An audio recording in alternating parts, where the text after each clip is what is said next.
everyone, Meteorologist Sydney Goldberg here from the First Alert Desk, and it's a nice start to this Tuesday. Here's a live look outside in our Sky 9 camera. This is overlooking False River. We have blue water out there and bright blue skies, not seeing any clouds out there either, but it's going to be another very hot day to start off this work week, already into the mid to upper 80s for most places, although we are seeing some low 90s already, 91 in New Orleans and Bogalusa. Here in Baton Rouge, though, we're at 87, as well as up in Macomb, 87, 88, in Hammond. Yesterday was not only a really hot day, but also we had a good bit of storm activity for the second half of the day. We ended up reaching 97 for our high yesterday. Our normal high is typically in the low 90s, so 92, that's 5 degrees warmer than normal for this time of year. I do think we're going to see another day in the upper 90s today. So speaking of the heat, the National Weather Service did issue a heat advisory that includes southern Mississippi as well as southeast Louisiana, except for those coastal parishes not underneath that. So that'll remain until 7 p.m. this evening, and that's because we could see feels like temperatures or those heat index values peaking near 108, maybe even 110 in some spots through the peak daytime heating hours of the day. So in terms of our actual temperatures, we'll continue to climb. I do think we'll reach a high of 96 today, so not quite 97, but still going to be very hot through the afternoon. Also in the afternoon, we'll have to watch for some scattered and isolated storms through the afternoon. And then once we see the sun start to set and we lose the daytime heating, rain chances will also drop off, and it'll still be quite warm as we head into the overnight hours, running around to the low 80s by 9 o'clock. So I'll show you what I'm talking about in terms of the rain chances on the futurecast here. Here's the graph model. We're keeping it dry through the first half of the day. That's noon. Once we get to 1, then we could start to see a few storms start to pop up, and then into the late afternoon as well. A lot of it, though, stays along the coast or up into southern Mississippi of the showers and storms that we do see popping up around 4 o'clock, and then into the early evening as well. We could see some of those bubbling up, but then, like I mentioned, they'll dissipate once we get into the late evening and overnight hours. So not going to be quite as widespread as we encountered yesterday.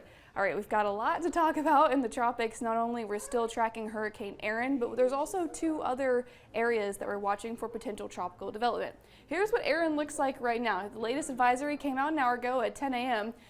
The biggest thing you may notice is that it's quite lopsided, not very as organized as it was, and that's because it's encountering a lot of wind shear. Wind shear usually rips up those hurricanes, and that's what we're seeing here. It's weakening. The pressure now up to 961 millibars, sustained winds at 105. So as of the latest advisory from the National Hurricane Center, they have kept it at a Category 2 hurricane, so I'll show you that.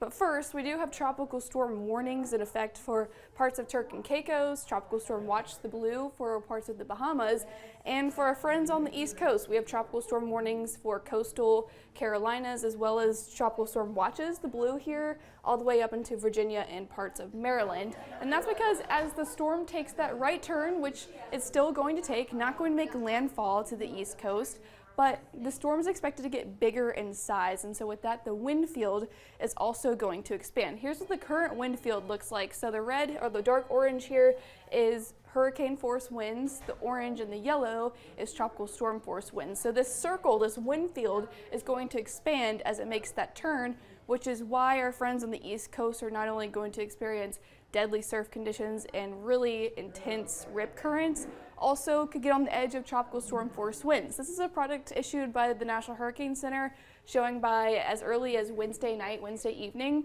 we could start to see some tropical storm force winds entering the East Coast and into the end of the week as well as that storm takes that turn. So that's why, even though it's not expected to make landfall, we're still going to see impacts to the East Coast with that storm. Like I mentioned, Hurricane Erin is not the only thing that we're monitoring in the tropics. We have 2 other areas right behind Erin. This one here, this orange color, that has a medium chance of developing through the next week. This looks like it's going to take, if not the exact path as Erin, a very similar one. So we're not too concerned about this in terms of impacts. The one behind it, though, that's tagged for 30% for both the next couple of days and through the week. This one, the track is a little bit more uncertain, so we'll have to keep an eye on that. Also, it's like a bit tricky because it looks like it's going to encounter some non-conducive environment conditions, so that's also going to make the intensity forecast difficult as well as the track with that. So for now, we're just going to have to monitor. But in fact, it's been tagged as the Invest 99L, so we are seeing some spaghetti plots with that, and right now the track is that it's heading near the Lesser Antilles. Beyond that, it's still very uncertain. So we're just going to have to keep watching that for now.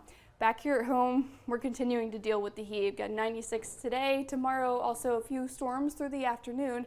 The pattern is going to change by the end of the week though. We'll see elevated rain chances returning, and what that's going to do is well help bring some heat relief. Highs back into the low 90s, which for this time of year is right near normal. So Jeff Morrow will have more on the heat as well as updates on the tropics for you over on 9 News at noon.